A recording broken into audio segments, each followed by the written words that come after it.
अच्छा, तो यदि सपोज इस तरह का केस है ना, एक वायर में आई करंट है, ठीक है, आई करंट है, उसका ये डायरेक्शन है, तो एम्पियर्स लॉ के अकॉर्डिंग जो है इसमें BDL म्यू नॉट आई के बराबर हो जाएगा, ठीक है। और अपन सपोज इमेजिनरी लूप ये वाला ले रहे हैं, ठीक है, ये लाइन ले रहे हैं, जो ब्लू वाली लाइन अपने को दिख रही, ठीक है। तो अब इसमें एक सोचने वाला पॉइंट है कि यहाँ पे हमने करंट का जो डायरेक्शन है ये इस प्लेन के परपेंडिकुलर लिया है। यदि इस करंट के डायरेक्शन को हम चेंज कर दें तो BDL की जो वैल्यू है वो चेंज होगी कि नहीं होगी, ठीक है। जैसे इस वाले केस में तो BDL म्यू नॉट आई के बराबर आएगा। सपोज मैं करंट का डायरेक्शन चेंज कर दूं, है ना, डायरेक्शन चेंज करते हैं एक बार। तो ये हमने करंट का डायरेक्शन चेंज कर दिया, ठीक है, करंट का डायरेक्शन ये हो गया। तो इसी लूप में, है ना, हमने लूप का कॉन्फ़िगरेशन चेंज नहीं किया है, इसमें BDL की वैल्यू चेंज होगी या डिफरेंट होगी, तो इसको निकाल के देखते हैं, ठीक है। ये परपेंडिकुलर वाला जो करंट है इसको मैं निकाल देता हूँ यहाँ से, और केवल ये जो हमने ओरिएंटेशन चेंज किया करंट का, है ना, वही वाला कंडक्टर रहने देते हैं। तो अब अपने को इसी लूप के लिए BDL निकालना है, ठीक है। यदि तो BDL की वैल्यू डिफरेंट आ गई, इसका मतलब ये हो गया कि ये जो एक्सप्रेशन है केवल तभी होल्ड करेगा जब करंट इसके थ्रू जो पास कर रहा है लूप के वो एग्जैक्टली परपेंडिकुलर हो। और यदि BDL की वैल्यू सेम रहती है, मतलब म्यू नॉट आई रहती है, तो एक मतलब काफ़ी इंपॉर्टेंट रिजल्ट हो जाएगा कि करंट के ओरिएंटेशन से कोई फर्क नहीं पड़ेगा, है ना। लूप का BDL जो है वो केवल ये उस पर डिपेंड करेगा कि अंदर करंट जो है वो कितना फ्लो कर रहा है, किस डायरेक्शन में जाकर के फ्लो कर रहा है, उससे फर्क नहीं पड़ेगा, ठीक है। तो करते हैं इसको। तो वैसा करते हैं, इस ये जो एज है यहाँ पे इसके पोर्शन का DL लेते हैं जो इस डायरेक्शन में है, ठीक है। अच्छा, इस पॉइंट पे मैग्नेटिक फील्ड कैलकुलेट करने के लिए ये पॉइंट वायर के जिस पॉइंट से परपेंडिकुलर डिस्टेंस पे है ना, तो सपोज इस वाले पॉइंट से है परपेंडिकुलर डिस्टेंस पे, तो वो डिस्टेंस हमको निकालना पड़ेगा, ठीक है। तो इसको इस तरह से विजुलाइज कर सकते हैं अपन। तो इस तरह से विजुलाइज करते हैं तो अपने को ये डिस्टेंस निकालना। अच्छा, ये डिस्टेंस इस डिस्टेंस के बराबर नहीं है, ठीक है, क्योंकि ये वाला एंगल यदि थीटा है, ठीक है, तो और ये है रेडियस r, ठीक है, तो ये एंगल भी क्या हो जाएगा, ये एंगल थीटा हो जाएगा, ठीक है। तो r कितना हो जाएगा, r cos थीटा के बराबर हो जाएगा, ठीक है। अच्छा, अब अपन मैग्नेटिक फील्ड का रिजल्ट यूज करेंगे, ठीक है।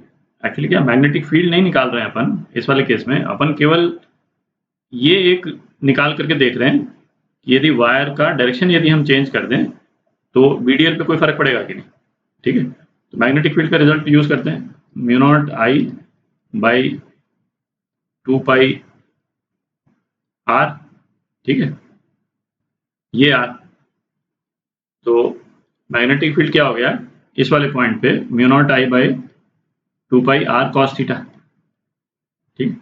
इसको हमने स्लांट कर दिया, तो चूंकि ये पॉइंट जो है वो थोड़ा सा पास आ गया करंट के, तो ऑब्वियसली मैग्नेटिक फील्ड बढ़ गया, ठीक है, दिख रहा है, r cos थीटा नीचे आ गया। अच्छा, अब आप देखें मैग्नेटिक फील्ड का जो डायरेक्शन होगा वो ऑब्वियसली इस DL के डायरेक्शन में नहीं होगा। पहले जब ये वायर वर्टिकल था तो ये DL के डायरेक्शन में था, अब मैग्नेटिक फील्ड का डायरेक्शन जो है वो थोड़ा नीचे हो जाएगा, नीचे की तरफ, ठीक है। इसको यदि आपको विजुलाइज करने में दिक्कत हो तो मैं एक और ये यहाँ बीच में बनाता हूँ, है ना, इसी टाइप से, उससे आपको विजुलाइज करने में इजी हो जाएगा। जैसे यहाँ पे देखें तो इस वाले पॉइंट पे देखें, इस वाले पॉइंट पे भी चूंकि हमको तो BDL पूरे लूप के लिए कैलकुलेट करना है, तो इस वाले पॉइंट पे यदि आप देखिएगा तो DL आपका इस डायरेक्शन में है, देखिए DL तो सर्कुलर है, ऐसे घूम रहा है। और इस वाले केस में जो मैग्नेटिक फील्ड का डायरेक्शन क्या हो जाएगा, ये डायरेक्शन हो जाएगा, दिख रहा है। तो पहले DL और B के बीच में कोई एंगल नहीं था, अब DL और B के बीच में ये एंगल आ गया, और ये एंगल कितना है, चूंकि डिस्क को आप बेसिकली आप घुमा दीजिए तो ये एंगल थीटा है, ठीक है, तो बी डी एल जो है, बी डॉट डी एल, ये क्या हो गया, बी की वैल्यू यहाँ पे डालें mu naught I by 2 pi r cos theta, ठीक है, और ये जो डी एल है मतलब ये डॉट डी एल, तो D L cos theta again, आप देख रहे हैं, ठीक है, तो ये आपका कॉस थीटा कैंसिल आउट हो गया, और कॉस थीटा कैंसिल आउट हो गया, और आप अब इसी को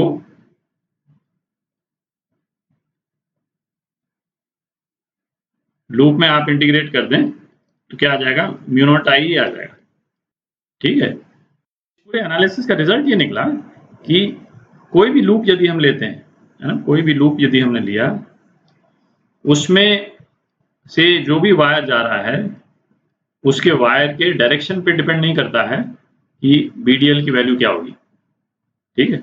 जैसे एक एग्जांपल हम ले लेते हैं, जैसे यही एग्जांपल ले लेते हैं, है ना, इसमें सपोज ये वायर जो है इसका I1 है, ऊपर की तरफ जा रहा है, और सपोज एक दूसरा वायर है, उसका डायरेक्शन ये है I2, है ना, और इस तरह से जा रहा है, तो इस पे यदि हम एम्पियर लॉ लगाएंगे तो रिजल्ट बिल्कुल सेम ही आएगा, इंटीग्रल BDL, है ना, इस वाले लूप पे यदि लगाएंगे तो mu not I1 plus I2 ही आएगा, I2 के चेंज ऑफ डायरेक्शन से इसके BDL पे कोई फर्क नहीं पड़ेगा, ठीक है। अब ऐसा करते हैं, है ना, एक लॉन्ग कंडक्टिंग वायर के अंदर मैग्नेटिक फील्ड कितनी होगी, है ना, उसको कैलकुलेट करते हैं। वायर का रेडियस जो है वो, है ना, थिक वायर है, तो वायर का रेडियस जो है वो r दे रखा है। अच्छा, वायर के बाहर जो मैग्नेटिक फील्ड अभी अपन ने निकाली थी वो कितनी निकाली, b थी म्यू नॉट आई अपॉन 2 पाई r, ये रिजल्ट निकला था जब r जो है वो ग्रेटर देन r था, ठीक है। तो इसको यहाँ पे हम लिख लेते हैं ताकि इस वाले रिजल्ट से हम कंपेयर कर सकेंगे। अब अंदर निकालते हैं, अब की बार हम क्या केस ले रहे हैं, r जो है वो लेस देन r, ठीक है। तो इस r के डिस्टेंस पे एक एम्पेरियन लूप बनाते हैं, तो ये ब्लू एम्पेरियन लूप हमने बना दिया, ठीक है। इसमें dl जो है वो इस डायरेक्शन में, और मैग्नेटिक फील्ड जो है इस पूरे लूप में dl के अलॉन्ग ही होगा, ठीक है, ये मैग्नेटिक फील्ड का डायरेक्शन होगा। तो इस एम्पेरियन लूप के लिए b dot dl is equal to mu naught I inside, तो बेसिकली अब इसको आई इनसाइड हमको कैलकुलेट करना है क्योंकि आई इनसाइड चेंज हो गया, ठीक है। इस पूरे वायर में करंट जो है वो आई फ्लो कर रहा है, तो करंट डेंसिटी उसको हम J के रूप में लिखते हैं, है ना। करंट डेंसिटी कितनी हो गई इस वायर में, I upon pi are square, ठीक है। तो ये जो एम्पेरियन लूप जो हमने बनाया है उसमें करंट, सपोज यदि इसको हम I डैश बोल देते हैं, तो I डैश कितना हो जाएगा, current density into pi are square, ठीक है। तो इसको हम लिखें तो I r square by are square, ठीक है। अच्छा, B और DL के बीच में एंगल तो जीरो ही है, थ्रू आउट जीरो है, तो एम्पियर लॉ के एक्सप्रेशन को हम क्या लिख सकते हैं, B DL cos 0 is equal to mu naught I inside जो है वो I डैश हो गया बेसिकली, ठीक है। तो ये हो गया आपका B DL कितना हो जाएगा 2 पाई r, ठीक है, is equal to mu naught R square by are square, तो B कितना आ गया, ये R square by are square into I, है ना, तो mu naught I by 2 pi are square into R, ठीक है। तो ये रिलेशन आ गया मैग्नेटिक फील्ड का वायर के अंदर। तो इसको यदि ग्राफिकली हम प्लॉट करें तो ये रिजल्ट आएगा। तो इसमें मैग्नेटिक फील्ड B को ग्राफिकली प्लॉट करते हैं R, ठीक है।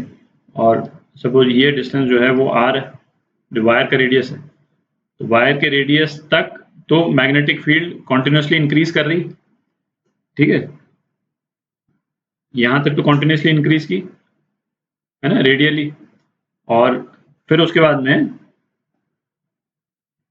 1/r के प्रोपोर्शन से जो है वो नीचे फॉल कर रही, ठीक है, इसका स्लोप कितना है 1/r, और ये जो मैक्सिमम वैल्यू है इसकी मैक्सिमम वैल्यू कितनी हो गई μ0I/2π R, ठीक है।